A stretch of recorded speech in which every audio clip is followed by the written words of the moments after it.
A few summers ago I went for a bike ride around midnight with a friend. We went our separate ways at the end of the evening and I had about 2 blocks to ride back by myself. Because of construction I had to ride on the sidewalk, but the streets were dead. It wasn't a problem until right where I was about to turn left onto my street. There was this man walking by himself, maybe in his 40s, a little scruffy but not homeless. The sidewalk was narrow and I didn't want to freak him out. So when I got about 6 feet behind him I said, "Hey, behind you," and he turned around and gave me this super angry look. I turned down my street and he started to follow me, literally screaming about how I was a fucking cunt and he was going to kill me and all that.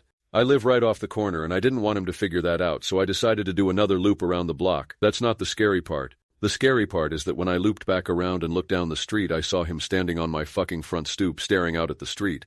It was like the motherfucker knew I lived there. He saw me ride by again, but he didn't say anything. I ended up going back to my friend's place, but my bike got stolen from the alleyway by the house 2 days later. Edit, the guy in question was definitely not actually homeless. We have a large population of mentally ill in that area, unfortunately. It's downtown of a medium-sized city, so if I didn't think the sidewalk was too narrow to pass otherwise I wouldn't have disturbed him.